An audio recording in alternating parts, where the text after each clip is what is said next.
ஹரே கிருஷ்ணா. அத்ரி மகரிஷி ஆசிரமத்துக்கு வந்திருக்கோம்.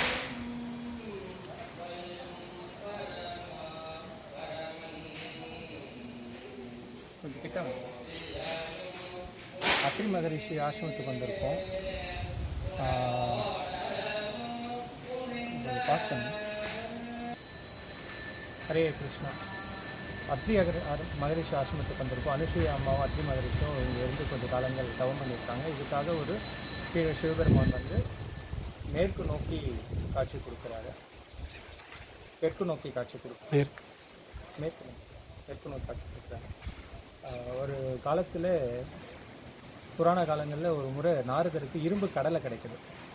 ஏகாதேசி இன்னைக்கு நான் கடலை சாப்பிட்ணும் அப்படின்ற எண்ணத்தோடு அவர் என்ன பண்ணுறாரு, எனக்கு கடலையை அவிச்சு கொடுங்கன்னு சொல்லிட்டு இரும்பு கடலை எடுத்துகிட்டு நேராக வைகுண்டம் போகிறாரு. லக்ஷ்மி தேவி கிட்ட கொடுத்துட்டு, அம்மா முறை இல்லைங்களா, அவங்கக்கிட்ட கொடுத்துட்டு எனக்கு இரும்பு கடலையை அவிச்சு கொடுங்க அப்படின்றாங்க. இந்த கையில் கொடுங்க, இந்த கையில் கொடுங்க, இங்கே தான் மைக் இருக்குது. இரும்பு கடலை வந்து அவிச்சு கொடுக்க சொல்கிறாரு. இரும்பு கடலை எங்கன்னா அவியுமா, அதெல்லாம் அவியாது போ அப்படின்னா, பாதிபுரத்தி அவர் தான் முடியும் அப்படின்னு சொல்லிட்டு அங்கேருந்து நேராக கைலாஷ் போகிறாரு. கைலாஷ் போய் பார்வதி தேவி கிட்ட தராங்க, எனக்கு இரும்பு கடலையை அவிச்சு கொடுங்கன்றாங்க. அவங்களும் முடியாதுன்றாங்க. நேராக சரஸ்வதி தேவி கிட்ட போகிறாங்க, அவங்க அம்மா கிட்ட, அவங்களாலேயும் முடியாது அப்படிங்கிறாங்க. அங்கேருந்து நேராக இங்கே அத்ரி மகரிஷி ஆசிரமத்துக்கு வராங்க. அத்ரி மகரிஷி ஆசிரமத்துக்கு ஏன் வராருன்னு கேட்கக்கூடாது நீங்கள். ஏன்னா பிரம்மாவுடைய முதல் 10 ரிஷி பரம்பராவில் அகஸ்தியர் புலஸ்தியருக்கு அப்புறமா வரவர் அத்ரி, கடைசியாக வரக்கூடிய ஒரு நாரதர். அப்படின்னா என்ன, 6வது அண்ணா. நாரத மகரிஷிக்கு அத்ரி மகரிஷி 6வது அண்ணா. அதனால் அண்ணி வீட்டுக்கு வந்திருக்காரு. அம்மா சாப்பாடு போடலாம், அண்ணி வீட்டுக்கு வர மாதிரி அவர் அண்ணி வீட்டுக்கு வந்திருக்காரு. அண்ணியை கூப்பிட்டு, அண்ணி வந்த உடனே அனுஷியம்மா பார்த்து, வாடா குழந்தை, எவ்வளோ நாளாக ஒன்று வர சொல்கிற, வரவே இல்லையே, இன்றைக்கி தான் வழி தெரிஞ்சுது அப்படின்னு. இல்லைம்மா அண்ணி, எனக்கு இந்த மாதிரி ஏகாதேசி, எனக்கு கடலையை கொஞ்சம் அவிச்சு கொடுங்கன்னு சொன்ன உடனே குட்ரா அவிச்சு கொடுக்குறேன்னு எடுக்கிறாங்க. பார்க்குறாங்க, பார்த்தா எல்லாம் இரும்பு கடலை. இது என்ன பிரமாதம்னு அடுப்பு மூட்டுறாங்க, தண்ணியை கொட்டுறாங்க, பாத்திரத்தை வைக்கிறாங்க.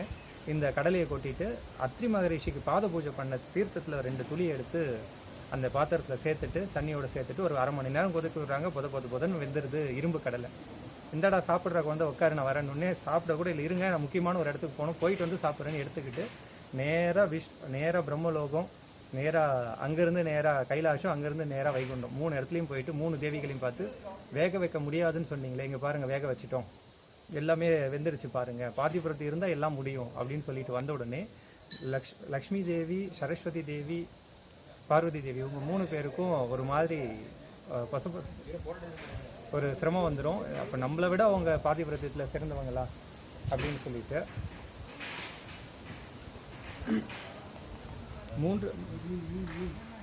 3 தேவிகளை விட பாதிபுரத்தியம் அதிகமானவங்களா அனுஷியம்மான்னு சொல்லிட்டு 3 பேர் கணவர்களும் வந்ததுமே, சிவன், பிரம்மா, விஷ்ணு 3 பேர் வந்த உடனே அது ஸ்டாப் பண்ணிக்கிறீங்களா? ஓகே. நாங்கள் பதிவிரதை இல்லையா, நாங்கள் வந்து 3 தேவிகளாக இருக்கக்கூடிய, காக்கும் அழிக்கும் படைக்கும் தொழில் பண்ணக்கூடிய உங்களுடைய தேவிகளாக இருக்கக்கூடிய நாங்கள் பதிவிரதை இல்லையா, அனுஷியம்மா தான் பதிவிரதையா அப்படின்னு நாரதர் வந்து சொல்லிட்டு போகிறான்னு சொல்லிட்டு, எந்தெந்த காரியங்களை முழுசாக சொன்னால் பிரச்சனையே வராதோ அதை எல்லாத்தையும் கட் பண்ணிவிட்டு, நாங்கள் பதிவிரதை இல்லை, அனுஷியை தான் பதிவிரதை நாரதன் சொல்லிட்டு போகிறோம் அப்படின்னு சொல்லிட்டு பிரச்சனை வரக்கூடிய போர்ஷனை மட்டும் 3 பெருமாளுக்கு சொன்னால் என்ன பண்ணணும்னா, அனுஷையோட பாதிவிரதத்தை கெடுத்துருங்க, பதிவிரத தன்மத்தை கெடுத்துருங்க அப்படின்னு சொல்லிட்டு சொல்கிறாங்க. அவங்க சொன்னதும் 3 பேர் கிளம்பி வராங்க. 3 பேர் வழியில் ஒரு இடத்துல மீட் பண்ணுறாங்க. அத்ரி மகரிஷி வாசல் கிட்ட பார்க்குறாங்க. என்ன அப்படின்னா, இந்த மாதிரி இரும்பு கடலை விஷயம் தானே, அதை வாங்க எல்லாருமே போய் கேட்கலாம். நேராக போய் நிற்கிறாங்க. அனுஷியம்மா பார்த்த உடனே நமஸ்கரித்து, பக்தர்களுடைய சங்கம் எவ்வளோ புண்ணியங்களை கொடுக்குது பாருங்கள், காலையில் தான் குழந்தை அப்பேற்பட்ட பாகவத பக்தன் என்னை வீட்டுக்கு வந்து போனால், அவனுக்கு நான் இரும்பு கடலை அவிச்சு கொடுத்த நேரம் பிரம்மா, விஷ்ணு, சிவன் 3 பேர் சேர்ந்துல எங்கள் வீட்டுக்கு வந்திருக்கீங்க அப்படின்னு சொல்லிட்டு ஹரே கிருஷ்ணா. வாசலில் வந்து நிற்கிறாங்க. அத்ரி மகரிஷியோட மனைவியான அனுஷி அம்மா வந்து, எவ்வளோ பெரிய புண்ணியம் பண்ணியிருக்க, 3 பேர் சேர்ந்து வந்திருக்கீங்களேன்னு சொல்லிட்டு வரவேற்கிறாங்க. வரவேற்றுட்டு, இன்றைக்கி ஏகாதேசி நம்ம ஆசிரமத்தில் பிரசாதம் பண்ணிட்டு தான் போகணும் அப்படின்றாங்க. நாங்கள் பிரசாதம் பண்ணுறதை பற்றி எங்களுக்கு ஒன்றும் பிரச்சனை இல்லை, ஆனால் எங்களுக்கு ஆடை இல்லாமல் பிரசாதம் பண்ணணும். ஏன்னா பாதிவிரதத்தை வந்து அடுத்த ஆண்கள் முன்னாடி ஆடை இல்லாமல் இருக்கிறதுன்றது வந்து, கால் முட்டிக்கு மேலே துணி உடுத்துறதும் கை முட்டிக்கு மேலே துணி உடுத்துறதுமே வந்து பாதிவிரத தன்மைக்கு வந்து பங்கம் தான்.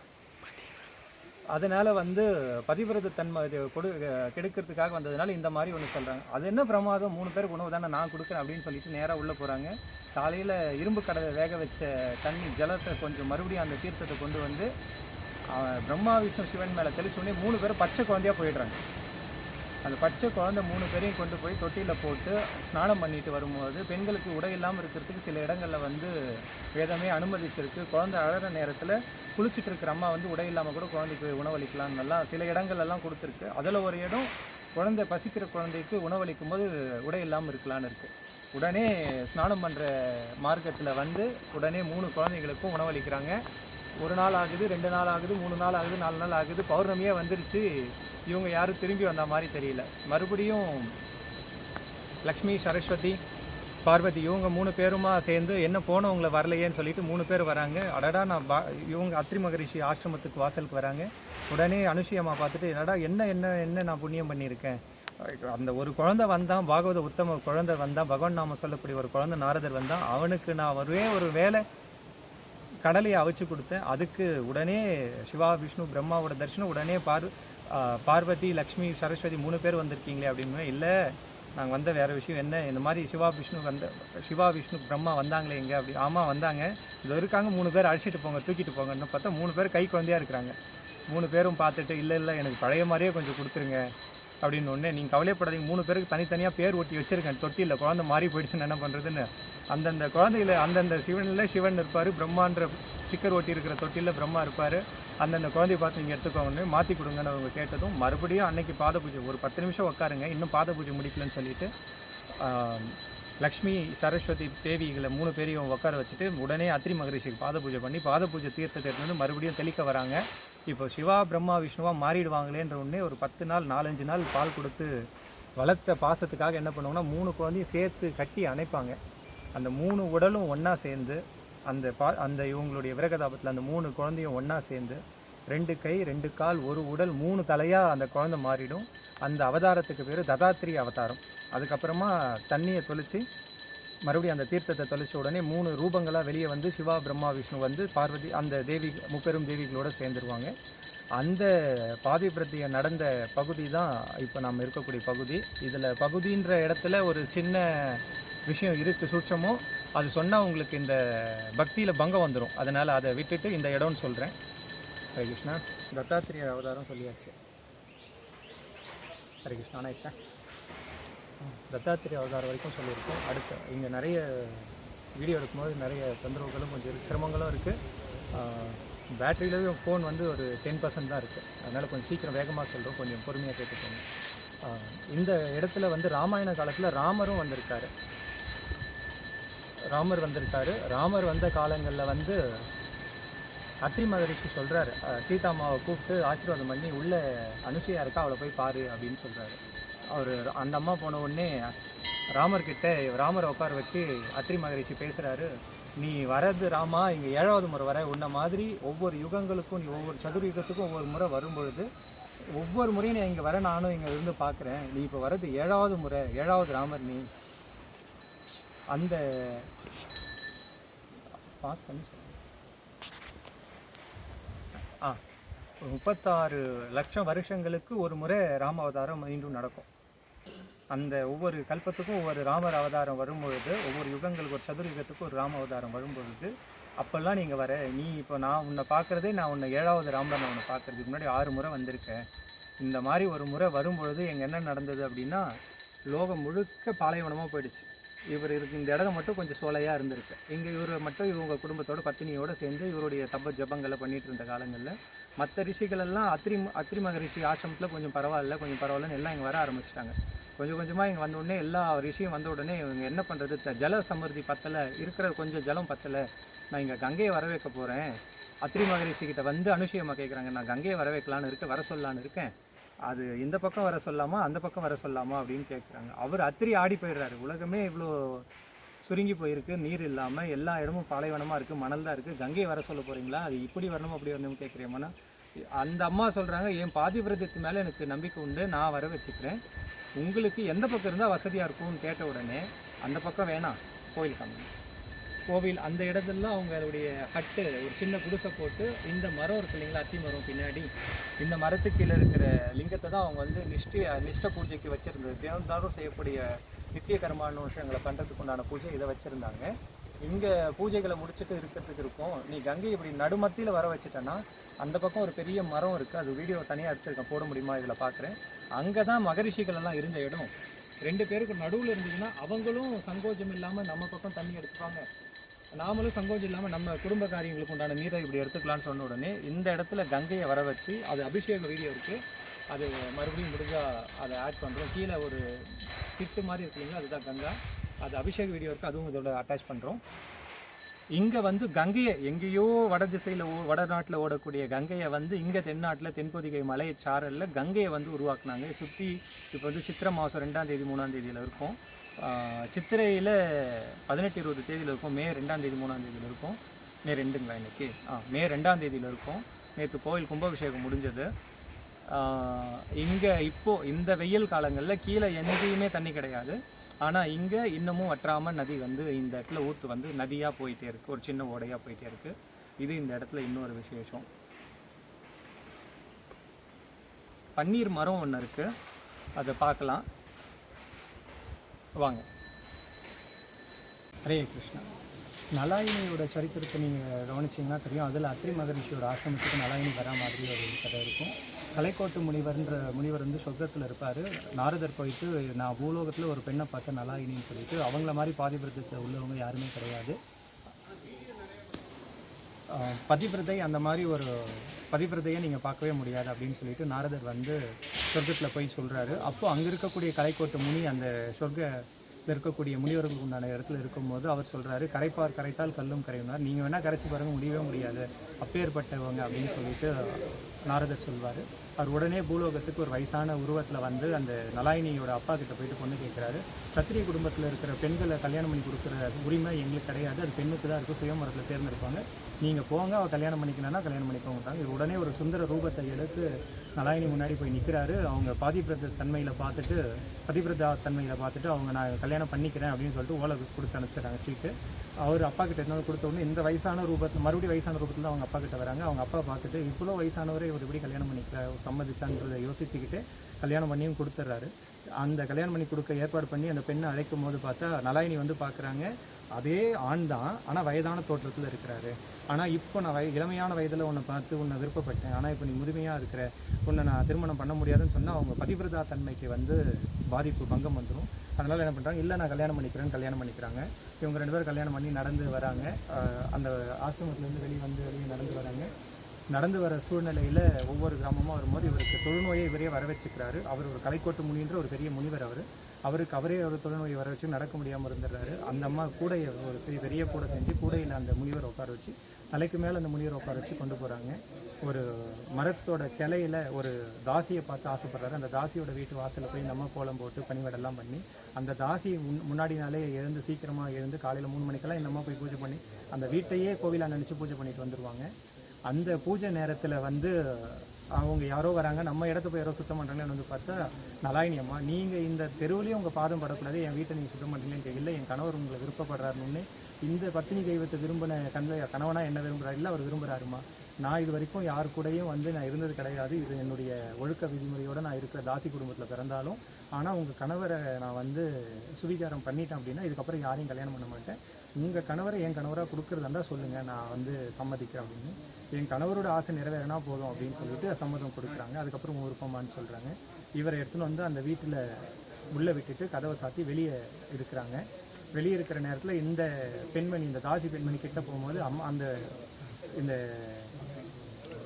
முனிவருடைய ரூபத்தை எடுத்து, அம்மா நான் வந்து 3 ஜென்மங்களாக எந்த பெண்ணையும் தீண்ட என்னை தொட்டால் உன்னுடைய உடம்புல சாம்பலாக போயிடும், அதனால் நீ வந்து நான் உனக்கு அருள் தரேன், நீ நல்லா இருப்ப, நல்லா வளருவேன், உனக்கு நல்ல இடங்கள் கிடைக்கும் அப்படின்னு சொல்லி ஆசீர்வாதம் பண்ணி இரவு முழுக்க அவங்களுக்கு உபதேசம் பண்ணி வெளியே இருக்கிற பத்தினி தெய்வத்துடைய பதிபிரதா தன்மையை வந்து காமிக்கிறதுக்காக, பூமிக்கு வெளிக்கொண்டுறதுக்காக நான் இந்த கட்டளையை நான் எடுத்து செஞ்சுட்ருக்கேன், நீங்கள் வந்து பத்திரமா இருங்கன்னு சொல்லிட்டு அவங்களுக்கு இரவெல்லாம் உபதேசம் பண்ணிவிட்டு மறுபடியும் வெளியே வராரு.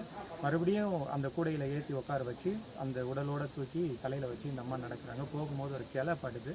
கிளப்படுதுன்னு ஒரு கதை இருக்குது மகாபாரத்தில். ஓகே, கிளப்படுது. அந்த கிளப்பட்ட உடனே நான் இப்படி தாசி வீட்டுக்கு போயிட்டு வந்ததுனால என்னுடைய உடலை நீ நோக்கடிக்கிறியா, இப்படி இந்த உடலை வச்சு நான் என்ன பண்ண போகிறேன், பொழுது வெடியறதுக்குள்ளே உன்னுடைய மாங்கல்யம் விலக கடவுது அப்படின்னு சொல்லிட்டு நலாயினிக்கு சாபம் கொடுத்துட்றாரு.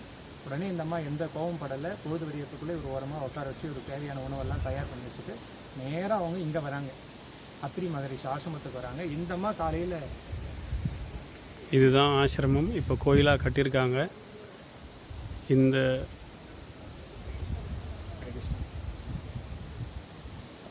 இந்த இடத்துக்கு வராங்க.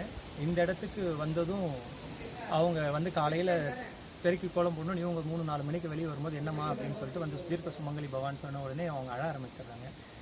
ஏம்மா அழற அப்படின்னு உடனே, இல்லை இந்த மாதிரி என்னுடைய கணவர் எனக்கு வந்து இப்படி ஒரு சாபம் கொடுத்துருக்காரு அப்படின்னு சொன்ன உடனே, என்ன சாபம், சூரியன் உதிச்சா என்னுடைய மாங்கல்யம் விலக கடவுள்னு சாபம் கொடுத்துருக்காருன்னு. இந்த அம்மா எந்த ரியாக்ஷனும் கொடுக்கல, அமைதியாக பெருக்கிட்டு நிமிந்து பார்த்துட்டு சூரியன் வர திசையை பார்த்துட்டு, உன் மாங்கல்யத்தை விளக்குற இந்த தரித்திரம் பிடிச்ச சூரியன் வராமல் தான் போகட்டுமேனு ஒரு வார்த்தை சொல்கிறாங்க.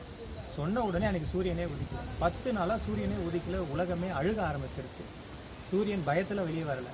இந்த பதிவிருத்தா ஸ்திரியாக இருக்கக்கூடிய அனுஷி அம்மா வார்த்தையை மீறத்துக்கு சூரியனுக்கே அந்த சக்தி இல்லாமல் போயிடுது. இது வரைக்கும் உலகத்தில் எந்த ஒரு இதிகாச புராணங்கள் 1136 சாகிகள் 108 உபநிஷதங்கள் எந்த 4 வேதங்கள் எங்கே பார்த்தாலும் சூரியன் வராமல் போனார் அப்படின்னு ஒரு நாளே இருக்காது. சூரியனை சக்கரத்தை விட்டு மறைச்சார், சூரியனை அனுமார் முழுங்க போனார், இப்படியெல்லாம் கதை இருக்கும் போது சூரியன் ஒரு நாள் வராமல் போனார் அப்படின்ற கதை எங்கேயுமே இருக்காது. ஒரே ஒரு இடம், அனுஷி அம்மாவோட வார்த்தைக்கு கட்டுப்பட்டு சூரியன் 10 நாள் வராமல் இந்த பூமியே அழுக ஆரம்பிச்சிருக்கு. சூரிய ஒளி படாமல் கொஞ்சம் கொஞ்சமாக அழுக ஆரம்பிச்சோன்னே முப்பெரும் தேவர்கள் 33 கோடி தேவர்கள் எல்லாரும் சேர்ந்து அனுஷி அம்மா ஆசிரமத்துக்கு இங்கே மறுபடியும் வந்து அனுஷி அம்மா கிட்ட வந்து, இந்த மாதிரி சூரியன் வர்றதுக்கு நீங்கள் ஒரு உதவி பண்ணணும். என் கையில் ஒன்றும் இல்லை, சூரியன் வந்தால் இவன் மாங்கல்யம் விலகும்னா அவள் குழந்தை அழறாலே அதனால் வர வேணான்னு சொன்னேன், நான் ஒன்றும் சாபம் கூட விடலையே அப்படின்னு. உங்கள் வார்த்தைக்கே அந்த சக்தி உண்டுமா, நீங்கள் பதிவிரதை, உங்கள் வார்த்தைக்கே அந்த சக்தி உண்டு, நீங்கள் சூரியனுக்கு எதுவும் ஆகாது வரட்டும்னு நீங்கள் சொல்லிடுங்க, இவங்களுடைய மாங்கல்யம் விலகவே விலகாது, நாங்கள் 3 பேரும் சேர்ந்து சிவா பிரம்மா விஷ்ணு 3 பேரும் சேர்ந்து நாங்கள் ஆசீர்வாதிக்கிறோம் அப்படின்னு சொன்ன உடனே அந்த கலைக்கோட்டு முனி, அந்த தொழுநோய் வந்து கூடையில் நிற்க முடியாமல் இருந்தவர், அவர் எழுந்து ஒரே நிமிஷம் அவர் எழுந்து, நான் தான் கலைக்கோட்டு முனி, சொர்க்கத்திலேருந்து இந்த மாதிரி நாரதர் வந்து சொல்லும் போது உங்களை நாங்கள் சோதனை பண்ணுறதுக்காக தான் இங்கே வந்திருந்தோம் அப்படின்னு சொல்லி அருள் புரிகிறார். அந்த இடம் நடந்ததும் இங்கே தான் அத்ரி மகரிஷி அனுஷியா அம்மா இருக்கக்கூடிய இடம். தென்காசியிலிருந்து ஒரு 15-20 கிலோமீட்டர் தள்ளி அகஸ்தியர் மலையோட பாதி தூரத்தில் இருக்குது. எல்லோரும் வந்து பயன்பெறுங்க. ஹரே கிருஷ்ணா. அத்ரி மகரிஷி அவள் முடிஞ்சதுங்க, அவ்வளோதான், சார்ஜ் காலி. ஹரே கிருஷ்ணா. பன்னீர்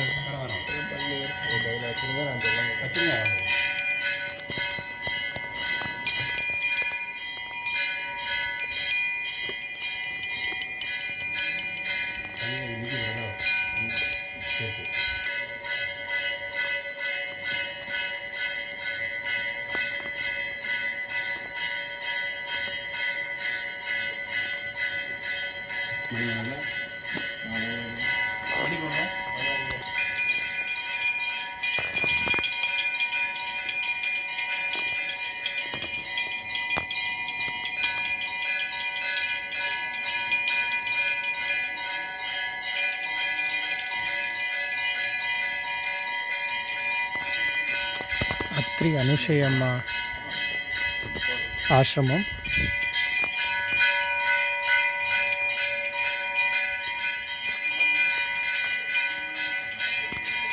அவங்க அத்ரி அம்மா உருவாக்கிய கங்கை, அங்கே ஒரு கங்காதேவி விக்கிரகம் வச்சுருக்காங்க. அது கும்பாபிஷேகம் முன்னிட்டு அபிஷேகம். ஹரே கிருஷ்ணா. இங்கே அத்ரி மகரிஷியோட ஒரு திருவுருவ விக்கிரகம் வச்சுருக்காங்க. அவங்க மூத்தவர் அகஸ்தியர் இருக்கார். அகஸ்தியர், புலஸ்தியர், பிரபு இவங்கெல்லாம் அந்த பரம்பரா குரூப், அந்த 10 ரிஷி பரம்பரை வரக்கூடியவங்க. அதில் கடைசியாக வரவர் தான் நாரதர். அதெல்லாம் முதல்ல சொல்லிட்டோம். பின்னாடி இருக்கிறது தான் அந்த பன்னீர் மரம். இது இந்த வெயில் காலங்களில், அதாவது சித்திரை வைகாசியில் வரக்கூடிய அக்னி நட்சத்திர காலங்களில் ஒரு 10 நாள் பன்னீரை தானாக சொரியும். இப்போ சொரியுது, ஆனால் நம்ம ஃபோனோட கேமரா குவாலிட்டியில் அது தெரியாது. ஆனால் மேலேருந்து இப்போ பன்னீர் எல்லார் மேலேயும் தெளிச்சிட்ருக்கா.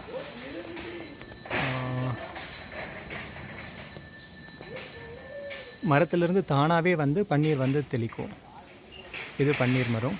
நலாயினி சரித்திரத்தை பற்றி, நலாயினி சரித்திரத்தில் அத்ரி மகரிஷி இங்கே வராங்க நலாயினி, அதை பற்றி இப்போது தெரிஞ்சுப்போம். ஹரே கிருஷ்ணா. சுவாமியை காமிச்சிருவோமா? அவங்க ஒத்துப்பாங்க. கேட்டுக்கிறோம். பண்ணல.